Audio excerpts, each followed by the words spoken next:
पाकिस्तान आतंकवाद का समर्थन करता है, ये बात अब किसी देश से नहीं छिपी और इस बार भी ब्राजील में आयोजित 17वें ब्रिक्स शिखर सम्मेलन में भले ही ब्रिक्स देशों ने पाकिस्तान का नाम ना लिया हो, लेकिन जिस तरह से उन देशों ने आतंकवाद के हर प्रारूप से निपटने, सीमा पार आतंकवाद, आतंकवाद के वित्त पोषण और आतंकियों को पनाह देने से निपटने पर प्रतिबद्धता जताई और कड़े शब्दों में पहलगाम आतंकी हमले की निंदा की, उससे ये तो पाकिस्तान को समझ आ ही गया होगा कि आतंकवाद का समर्थन अब उसे अंतर्राष्ट्रीय स्तर पर अलग थलग कर रहा है और आगे ये कीमत और भी भारी पड़ने वाली है। दरअसल ब्रिक्स के जॉइंट स्टेटमेंट में 22 अप्रैल को जम्मू कश्मीर के पहलगाम में हुए आतंकी हमले को मानवता के खिलाफ अपराध करार देते हुए कहा गया कि आतंकवाद को किसी भी रूप में बर्दाश्त नहीं किया जाएगा। इस बयान में कहा गया कि हम 22 अप्रैल को जम्मू कश्मीर में हुए आतंकवादी हमले की कड़ी शब्दों में निंदा करते हैं, जिसमें 26 लोग मारे गए और कई अन्य घायल हो गए।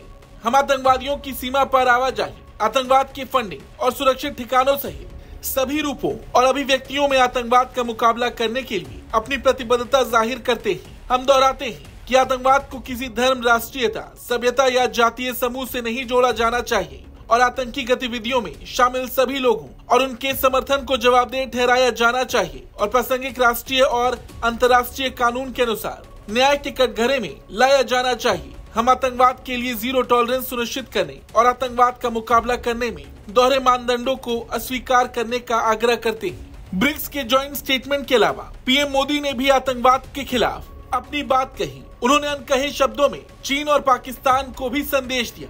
पीएम मोदी ने भारत की शांति और भाईचारे की प्रतिबद्धता दोहराई, साथ ही आतंकवाद के खिलाफ एकजुट वैश्विक कार्रवाई की पुरजोर अपील की।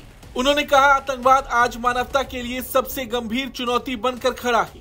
हाल ही में भारत ने एक अमानवीय और कायरतापूर्ण आतंकी हमले का सामना किया। 22 अप्रैल को पहलगाम में हुआ आतंकी हमला भारत की आत्मा, अस्मिता और गरिमा पर सीधा प्रहार था। यह हमला केवल भारत पर नहीं, पूरी मानवता पर आघात था। पीएम मोदी ने कहा कि आतंकवादियों के खिलाफ सैंक्शंस लगाने पर कोई संकोच नहीं होना चाहिए। आतंकवाद के विक्टिम्स और सपोर्टर्स को एक ही तराजू पर नहीं तौल सकते। निजी या राजनीतिक स्वार्थ के लिए आतंकवाद को मुक्त सम्मति देना, आतंक के आतंकियों का साथ देना किसी भी अवस्था में स्वीकार्य नहीं होना चाहिए। आतंकवाद को लेकर कथनी और करनी में कोई अंतर नहीं होना चाहिए। अगर हम ये नहीं कर सकते तो ये प्रश्न स्वाभाविक है कि क्या आतंकवाद के खिलाफ लड़ाई को लेकर हम गंभीर हैं भी या नहीं। कुल मिलाकर आतंकवाद के खिलाफ भारत की जो जीरो टॉलरेंस नीति है, अब उसे ब्रिक्स देश भी समझने लगे हैं और जो समर्थन इस बार भारत को मिला वो पाकिस्तान के लिए बड़ी हार है। इस खबर को लेकर आपका क्या कुछ कहना है, कमेंट करके जरूर बताएं। ब्यूरो रिपोर्ट, भारत तक।